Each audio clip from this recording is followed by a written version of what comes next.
Hello, everyone, and welcome to Perspectives, a cultural journey from here to there. My name is Tyler Burke, and I'm the founder of Omnian, and I'm here today with our Director of Training, Chris Garcia. Hey, Tyler, good to be here. Always good to be with you, my friend.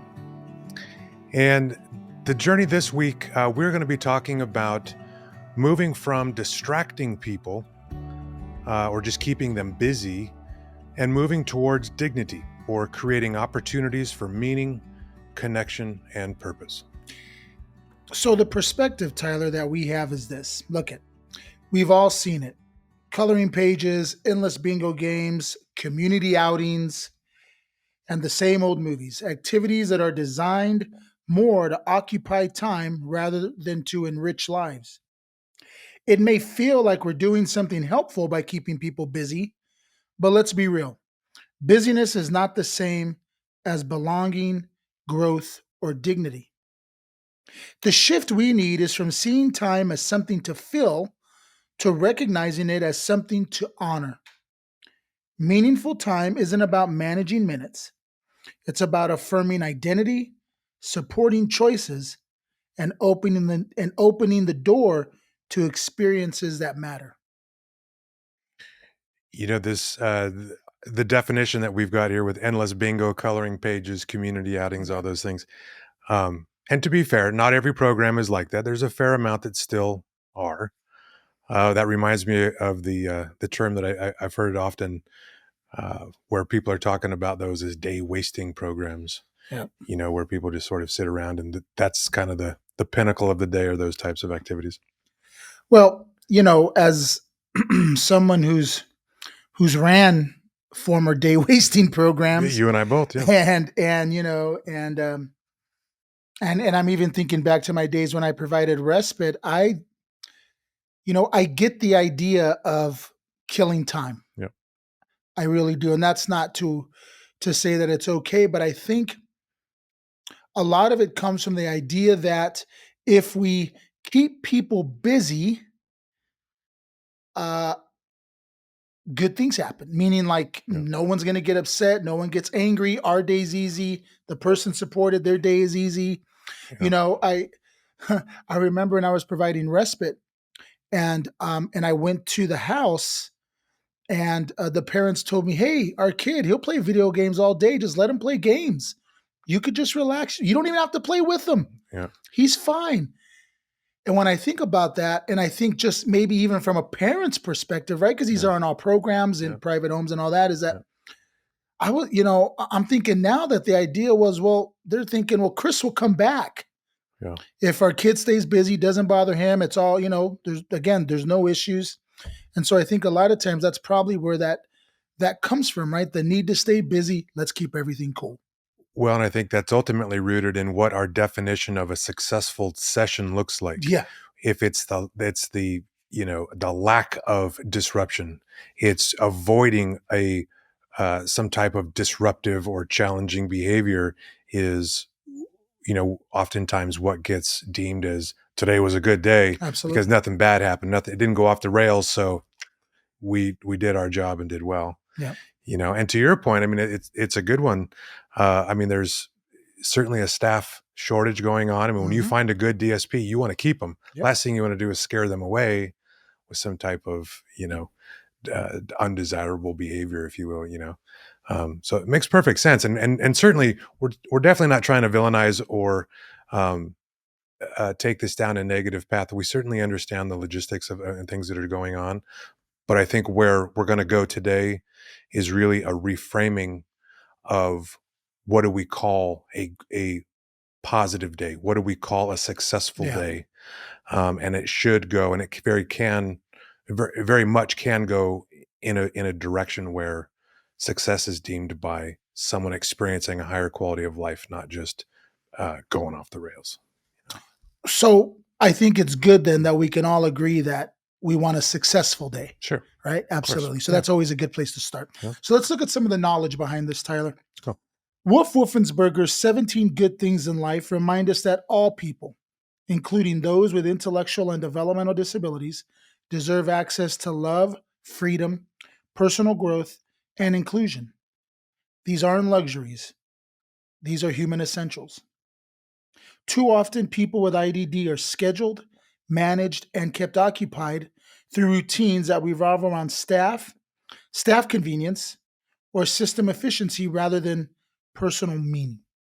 Mm. And just really quick, when I read that, what I thought about was the desire for system efficiency actually hurts people supported because it plays into the segregated models, right? Because that's just Mhm. maybe more efficient. Or people supported are then kept at a distance from the normal everyday parts of society when they're all kept in, let's just say, one building, for example, Mhm.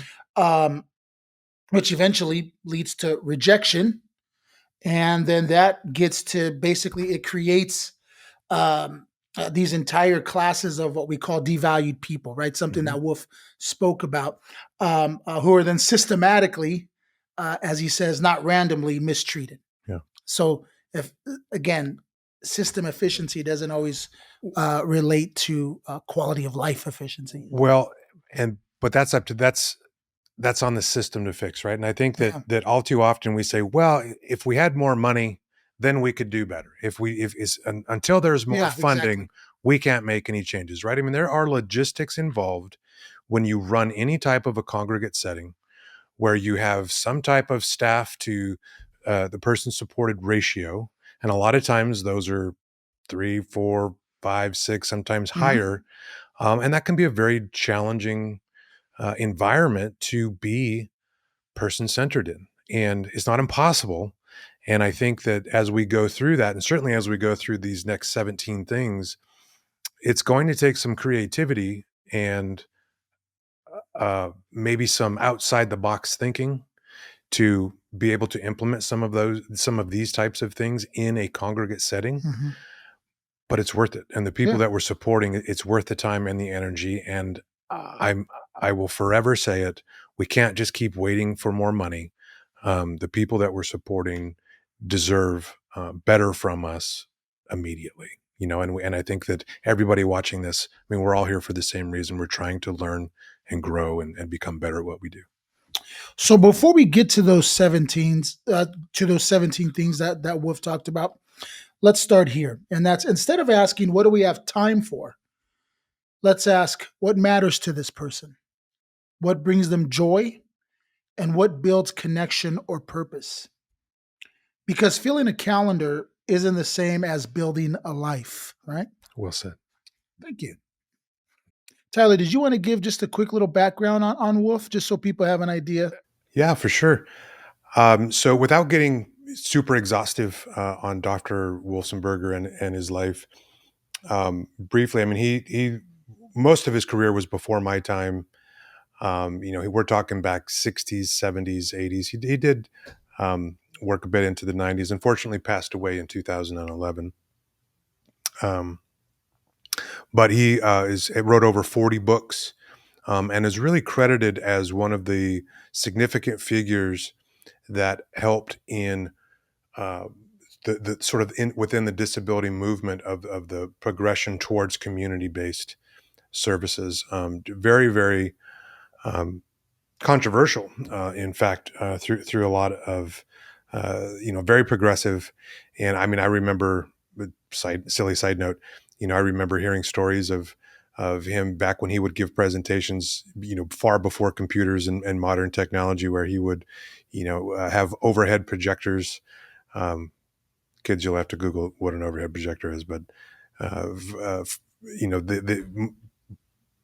pre-computer projection, technology, and it was a big deal that he projects stuff all over the walls in color and stuff. I mean, he for his time, he was sort of on the front, certainly on the front from a thinking and thought perspective. And one of the things that he developed in the early 1980s is the theory of social role valorization. And that's really what we're going to be talking about today. Again, not exhaustively. We're not going to be doing an entire session on that, but we may down the road. But what we're doing today is going to be taking a main component of social role valorization, uh, called the good things in life, the 17 good things in life. And we are using that as a means to really define what we mean in today's presentation when we talk about meaningful time. When we're talking about, right, moving away from occupying time to meaningful time. Well, how do you quantify that? How do you define that? And we decided to pull from some of Wolf's work, and specifically the 17 good things in life as a way to define that, right? I mean, these are things that I think we could probably all agree are valuable and meaningful. And so we wanted to use this as a real practical means of defining what we mean by meaningful time. So, All right, so let's go over these 17 good things in life here, Tyler. So, number one is family, or a close knit group for those without one. Having people who love and accept you, whether they're relatives or chosen family. So, for example, Maria, who doesn't have close relatives, spends holidays with her housemate's family, who include her in celebrations like she's one of their own. I've seen that multiple times in yeah, my experience working in group homes. Going to the roommates' houses, or I've even seen staff take them home for Thanksgiving. And yep, so, yeah, no, that's really important. yep, Number two, a place to call home, a safe, comfortable space that's yours where you feel secure and like you belong. Tyrone chose the color of his bedroom walls, arranged his furniture the way he liked, and proudly gives friends a tour of his place. Now, to some people, this may not seem like a big deal, but yep. Well, it's actually a lot less common than you would think, as far as having people that are supported being able to decorate their own yeah, bedrooms or pick out the pictures on the walls or furniture and things. A lot of times, a lot of the residential settings are they're set. The decorations are up. There's even some that have the company policies and yeah, procedures and things exactly. on the walls and things, and there's very little input from the people that live there to customize it and really make it their home. And I would say to anybody watching this or listening to this, that's not a minor detail. That should really be something to consider in allowing the people that you support decorate their own space, and really create that place that they can feel as their own. And I mean, there's 10 different ways that logistically that can be done. I mean, it's very common even for the residents to be titled by the street name. Like this is the Claremont home, or Yeah, the Baseline home, or whatever, as opposed to John's house or Frank's house. And some of those little details, that it's they're not minor to the people that live there. When the phone rings, who answers the phone? exactly. When the doorbell rings, who answers the door? And if it's not the people that live there, I think that should be a red flag, or a cue, and we'll get to that later. Sort of a cue moment where we ask ourselves, am I working in this person's home, or do they live in my workplace? Kind of thing, right? And the answer to that is, we work in someone's home. Yeah. Yeah. It's funny because when you say that, when you talked about policies up on the wall and things like that, Mm-hmm. uh, I think about institution, right? Mm-hmm. There's the institutional sterile setting, and then there's a home. Yep. Big difference. Yep. Yep.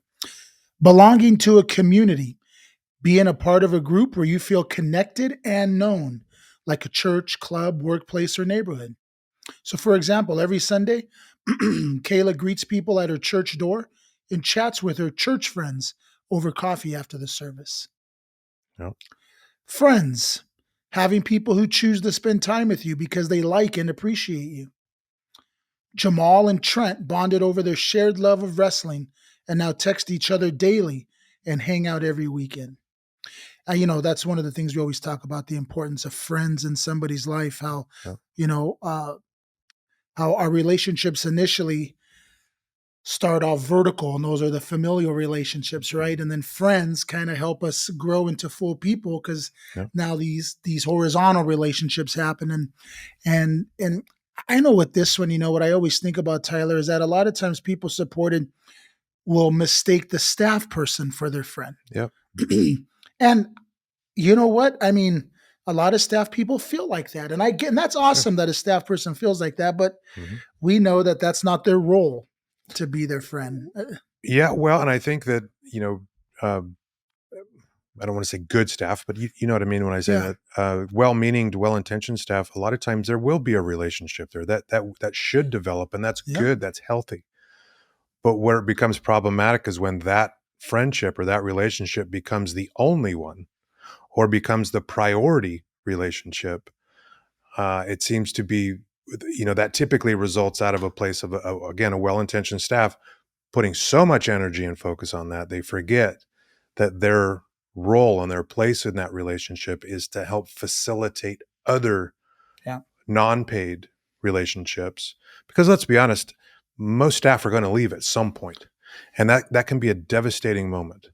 We hope that it's not, the statistical, I don't want to say average, but a lot of it, we know probably half of turnover happens within the first 90 yeah. days.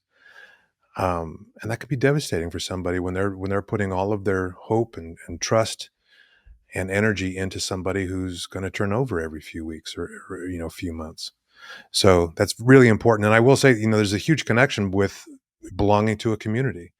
What a wonderful way to then make those unpaid friends, and to be returning back to different places, different events, where, when somebody returns to a place on the same day every week, at the same Mhm. time every week, or something, and you can kind of build a routine around different based places, it can be a wonderful opportunity to make those unpaid friends. Yeah, Yeah, and long lasting connections with yeah, that too. Yeah. yeah. All right, number 5, a spiritual or belief system. Having something bigger to believe in that brings meaning, comfort, or hope. For example, Rosa lights a candle each evening as part of her faith practice and attends a woman's spirituality group on Zoom.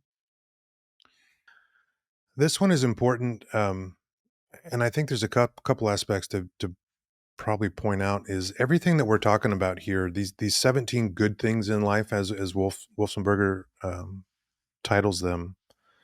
These are all the values of the people that we support, of the based on the Mm. on individualized. Um, it's all on an individual basis. So when we talk about spiritual belief systems, that's of the people we support, not ours. And I think that's sometimes, and I've even heard stories of residential facilities and things where they won't allow anybody to eat until they all come together and pray. Yeah, Or, they're building the system, um, full of belief systems and values and things from the staff, and ignoring what the people supported are really wanting. And I would say not only should this not be an oversight, but again, to keep in mind, it's not our place to be out there trying to push values on, certainly convert or something, um, but to allow and empower people to really explore their own spirituality and beliefs. absolutely. Yeah. Number 6, meaningful work, doing something useful or valued, not just for money, but because it matters and uses your abilities. Leo volunteers at the animal shelter twice a week, proudly helping with feeding and walking the dogs. Work, work, work. All about work, right? Yeah. This really, it's wonderful to see across the system a lot of changing policy, Yeah. a lot of different regulations and things that are changing, that are really shifting towards meaningful work, and with actual pay.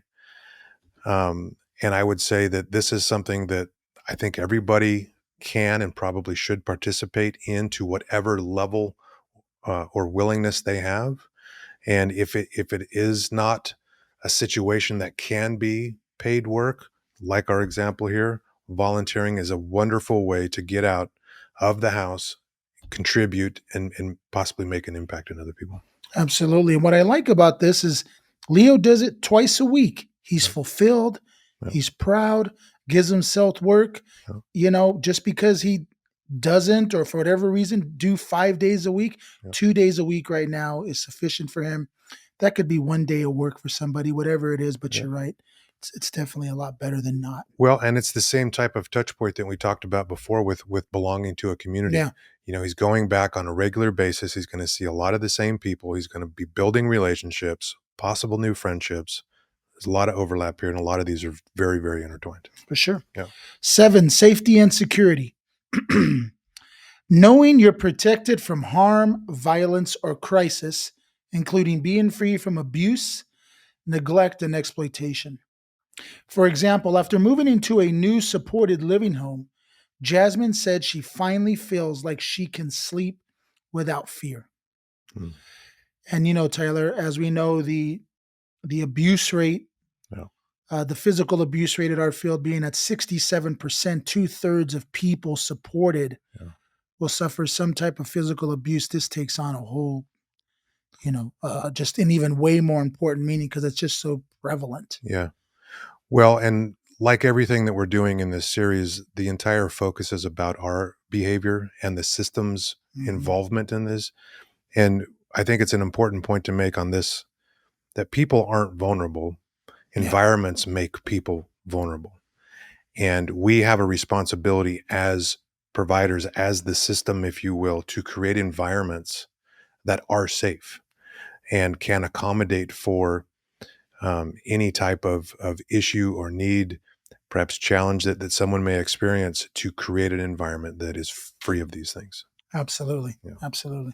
Number 8, chances to grow. Being encouraged to learn, try new things, and develop your talents. Chris always wanted to learn to cook, so his staff helped him take a community class, and now he cooks dinner once a week.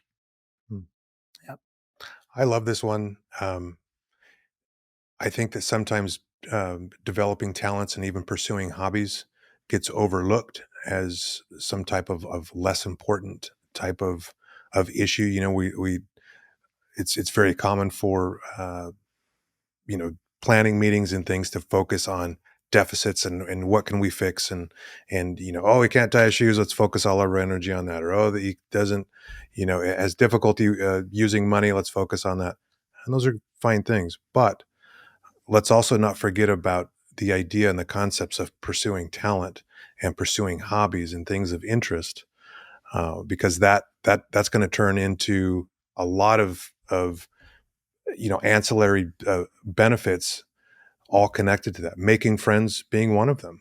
Yep. You've probably talked to somebody who sort of just repeats the same thing over and over, and it seems like every conversation centers around one thing or one topic. Well, there's a very good likely or high likelihood that maybe there's just not a whole lot of other things to talk about, which True. can make making friends and new relationships difficult sometimes. So it's exploring new talents and hobbies and things, not a minor detail. And hell, tie your shoes on the way out of the door to go pursue your Yeah, talent or exactly. your new hobby. Go pursue that hobby and work on your money goal or outcome while you're doing that.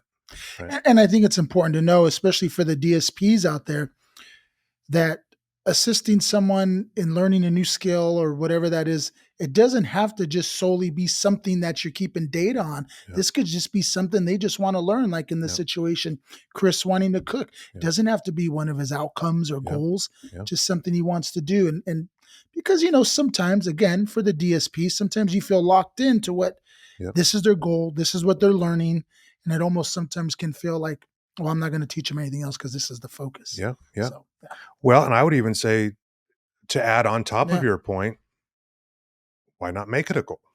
If it's sure. not, I mean, if you have the influence and say in that planning process, what if there was a goal of exploring a new Yeah. food, three new foods, or experience three new things that we've never experienced before this week, Yeah.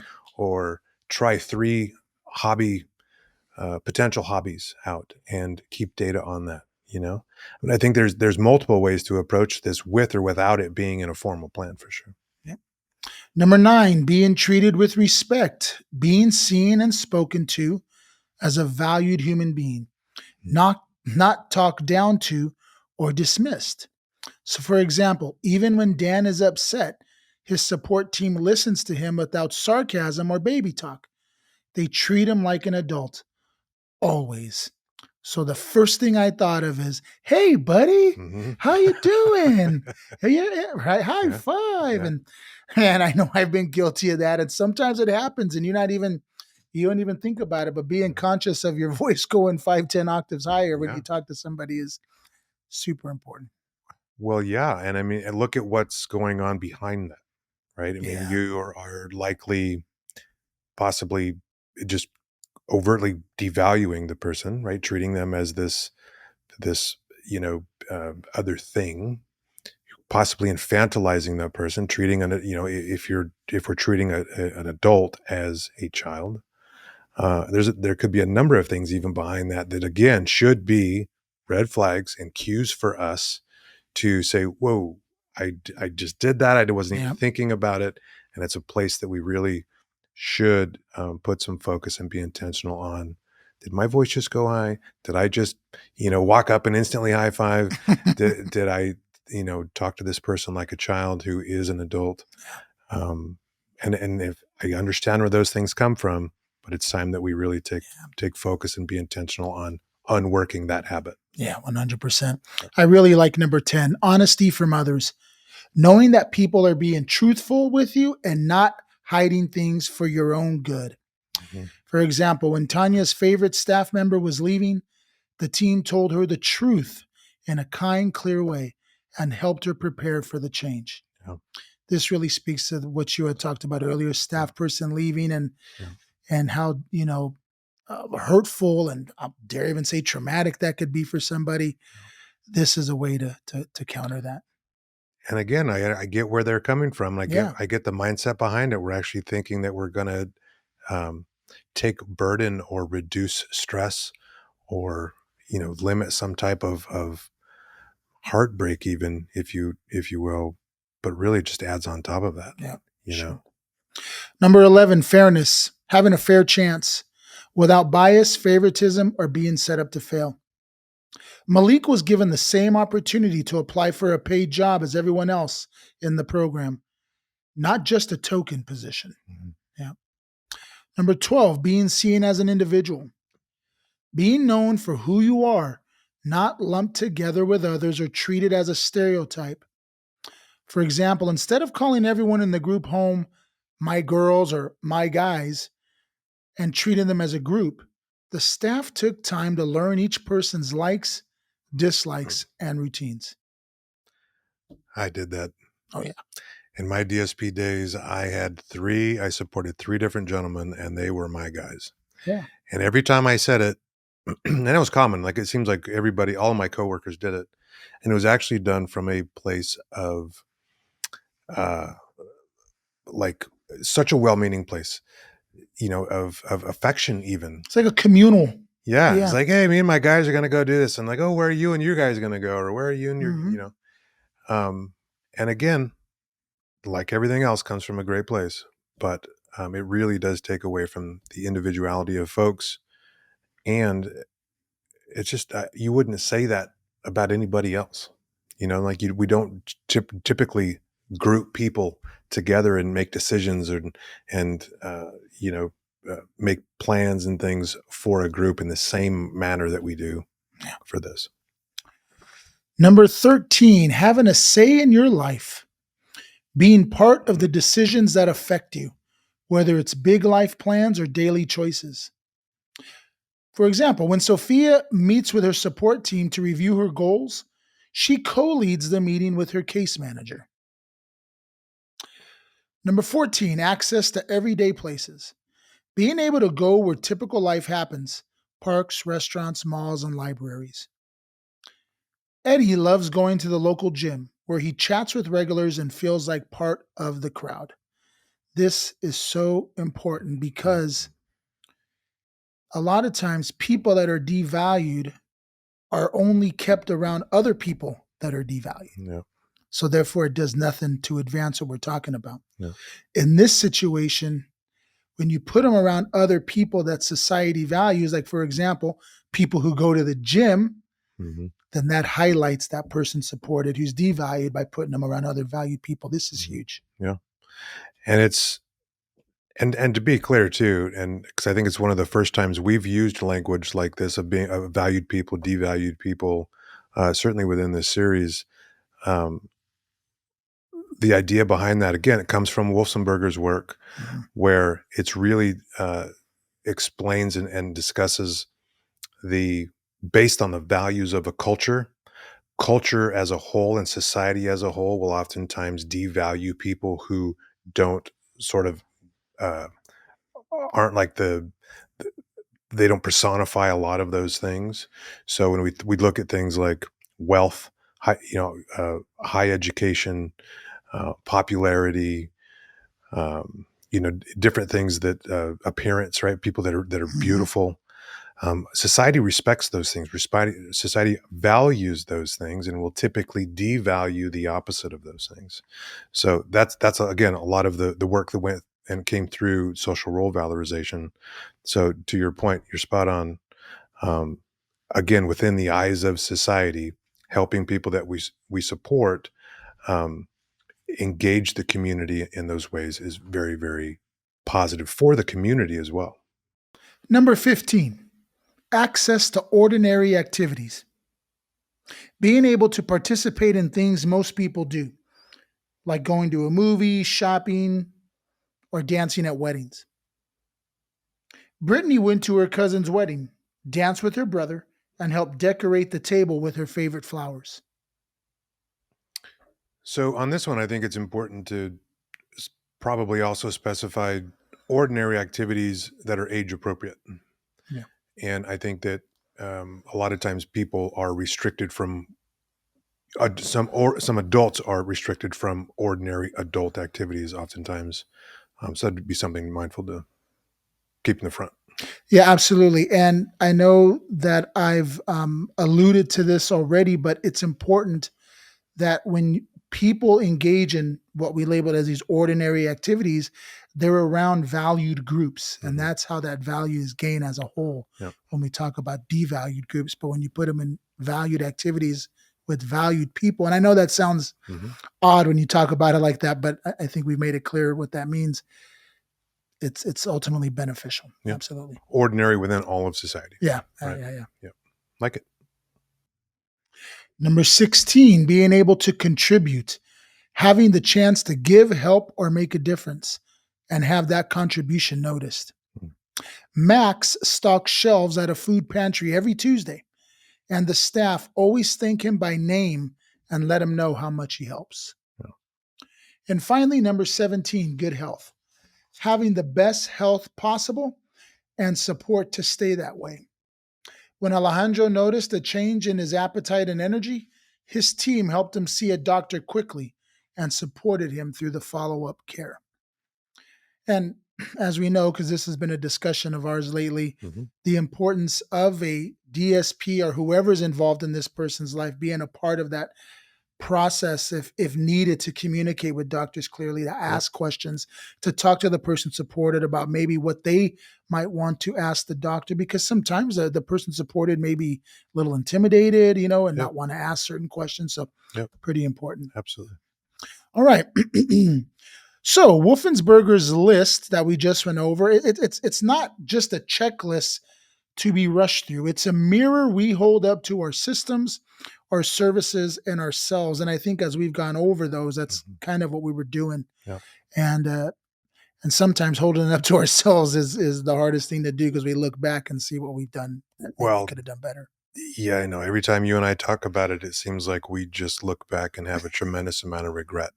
And the more our ignorance starts to go away or continues Yeah, to go away, the more regret I certainly find myself in seeing all of the missed opportunities that I had providing direct support and in the my provider organization and things from a leadership standpoint, all of the missed opportunities that we had doing the best we could. But sure. so yeah, this mirror can be a good thing and it can be a challenging thing. Yeah. Well, that's what led us here, right? So ask, would I be okay trading places with this person for a week, for a day? And if the answer is no, then it's time to advocate for the good things for everyone. Yeah. So, what motivates us to do this, right? What's the motivation behind it? When people experience meaningful time, their confidence grows, their identity shines, and their sense of purpose deepens. They're not just in the world, they're actually of it. Mm. And I think that the more positively imaged the person is, then the more opportunities for competency enhancement is going to occur, right? Absolutely. Yeah. That reminds me of one of my favorite quotes from, again, Dr. Tom Pomeranz. And it's this: that people learn, grow, and develop as a result of participating in Mhm. meaningful life activities with appropriate support. This really is where the job happens. And I think it's a to our earlier point, that's such a missed opportunity every time we simply try to occupy people's time, because the place where people learn, grow, and develop is inside of meaningful activities. Yep, Yeah. absolutely. For supporters, this shift transforms the work. It becomes more than just caregiving. It becomes co creating. You're not managing time, you're helping someone write a life story that is worth telling. A story worth telling. Yeah, exactly. Well done. That's very good. Habit cues and reframes here. So let's look at some common cues that signal it's time to shift from time filling to time building and how to reframe them. So, Tyler, if you will, I'm going to read the cue, and if you wouldn't mind just kind of reframing it for me. Love it. Let's give them something to do. What would they choose to do if they had options? We always do this on Tuesdays. Is this meaningful for them or just a routine for us? There's no time to plan something different. What's one small change we can make today? This is a big one. They like it, they never complain. Have we asked what they'd prefer instead? Here's how we start turning everyday time into meaningful time. So we'll do this, Tyler. Yep. So instead of making generic crafts to stay busy, Let's try this: creating art that tells their story or explores their interests. oh, that sounds fun. Yeah. Instead of group games that don't match personal interests, Starting a club, class, or activity based on their passion. boy, I think about all the Candyland games I played with, 40-year-old people. More Uno than I. Yeah, exactly. Yeah. Instead of repeating the same movies or songs, Exploring new content based on their own preferences. and instead of talking about people, Talking with people about their ideas, dreams, and experiences. so, I mean, this will take us again, and this will be something that we talk a lot about. It takes a certain amount of what's the word I'm looking? Intentionality. Intentionality. Yeah, Yeah. yeah, a lot of it. It's going to take a tremendous, because a lot of this stuff is, and certainly for anybody that's been providing support for any number of years, a lot of this stuff is just sort of, it's kind of been what we've done, and it's how we Yeah. did it, and it's how the people before me did it. It's how I was trained to do it. And it can be a very big shift. And I think that if any of this is feeling uncomfortable or sort of outside the norm for anybody watching this, it I would ask you to give it some time, give it some thought, and talk to your supervisor, talk to coworkers, talk to people around you, because these can be some hard changes to make if Hmm. you're not supported. So this really, hopefully, can start the right conversation for everyone in the organization. And listen, I get it. 3 games of Candyland kept Yeah, everyone busy, right? yeah. So when that happens, you're like, oh well, that seemed all right, but yeah, Well, again, if we're judging a good day by avoiding behaviors, yeah, disruptive exactly. behaviors, it can work. Yeah, But what a missed opportunity. absolutely. Yeah. Connecting to the 17 good things in life. Wolfensberger's framework isn't abstract, it's practical. Here's how meaningful time helps fulfill those good things. So, relationships, shared experiences build real connection. Choices and autonomy. Choosing how to spend your time is a freedom in action. I love that. Yeah. Dignity. Being engaged in things that reflect your interests, say, you matter. Growth. Time that challenges and inspires supports development. Yeah. And purpose. Contributing to something bigger brings pride and joy. Absolutely. Uh-huh. So, the final thought, instead of asking, what can we do to keep them occupied? Let's start asking, what can we do to make this time meaningful? Because every minute counts, and well, so does every person. Wonderful said. Now, Let's go from the angle of leadership. Yep. Okay, because obviously their influence is just as big as anyone else's. And so agency leaders, managers, case managers, they hold the keys to unlocking not just services, but meaningful lives. Policies, priorities, and daily decisions all impact whether people experience time that is occupied or time that is meaningful. And this isn't just about compliance, it's about culture. It's about choosing to lead with vision instead of checklists.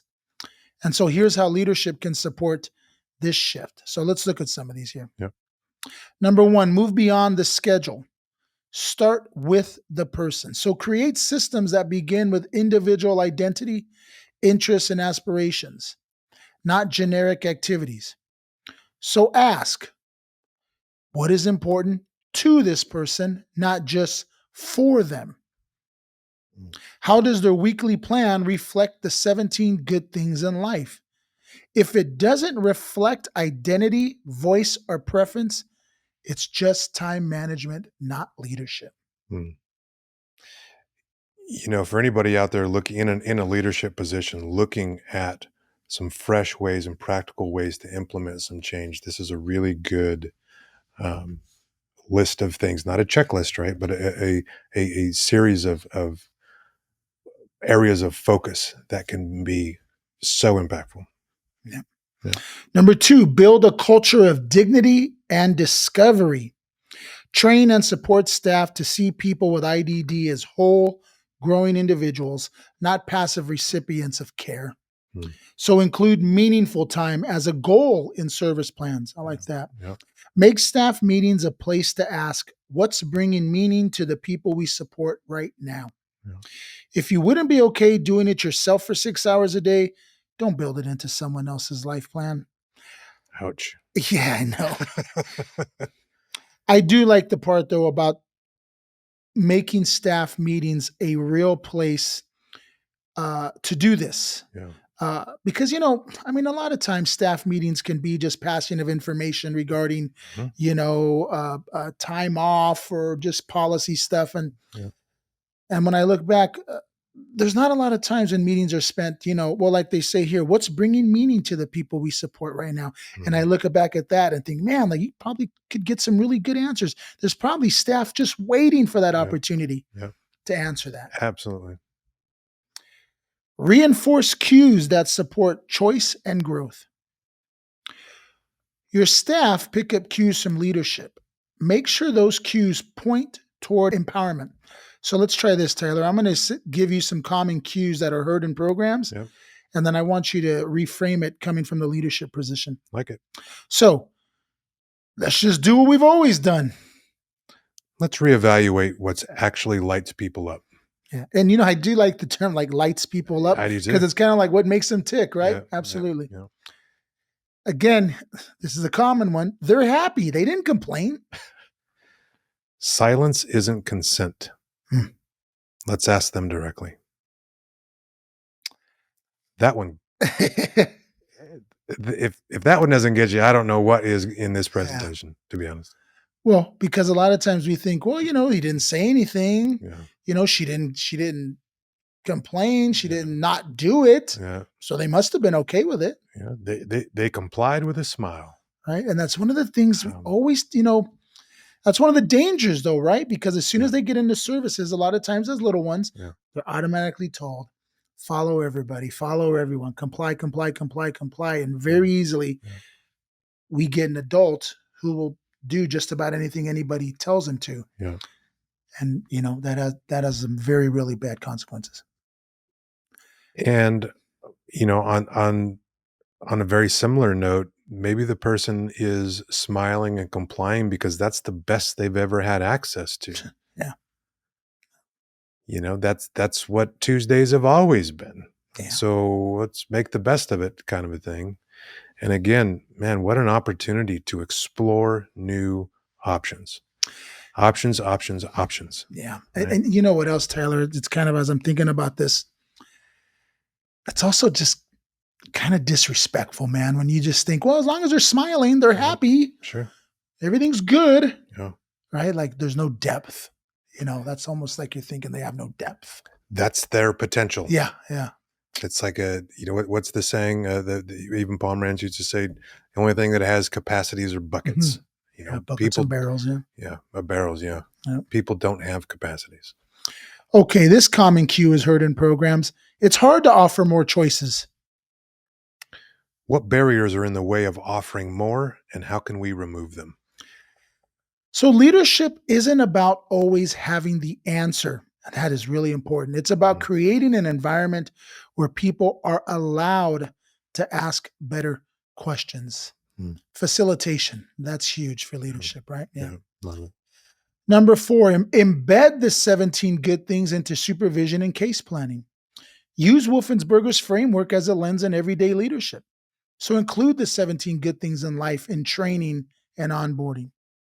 Review planning documents and ask, which of these good things is this plan working toward? And recognize and celebrate progress toward these conditions in team meetings and evaluations. Yeah. Number five, audit your own system. Ask bold, uncomfortable questions. Are our services built around people's preferences or staff availability? Ouch. Does this setting offer real opportunities for growth, autonomy, and relationship? These are bold questions. Yeah. Are our funding and outcome measures aligned with the life we'd want for ourselves or our loved ones? Oof. And if the answer is no, then leadership demands that we do something about it. How hard is that, Tyler, for an agency owner is that realistic? Realistic, sure. Easy, no. Yeah. And it's going to take a lot. And I don't know, I don't even know that I can speak to experience on this one because, again, I did the best that I could with what I had, and I did not have the knowledge that I have now. Knowing what I know now, I like to think that, yeah, we would have just gone for it. And I think that any leader out there in that position who, got into this and basically replicated what you were trained when you started, or replicated maybe the company you came from before, or whatever, there is a huge opportunity to actually embed some of these thoughts and concepts into the program. And I can't even imagine a program that fully embraced all of these things and prioritized all of these things above just fixing deficits all the time, what that would look like. Yeah. What an opportunity. Tyler, go ahead and follow up with the final thought there for leaders. So you're not managing a program, you're shaping a culture. You're not just overseeing services, you're helping build lives. Let your policies, funding, staff practices, and casework all whisper or shout, you deserve the good things in life. Let's build them together. Good. So that brings us to the one thing. Like every week, we are going to finish with the same. So regardless of where you are in your journey from here to there, from moving from occupying time to meaningful time, you have an opportunity right now to join me in saying the one thing, and that's this. Today, I choose, in my role, I will assist people in getting their needs met.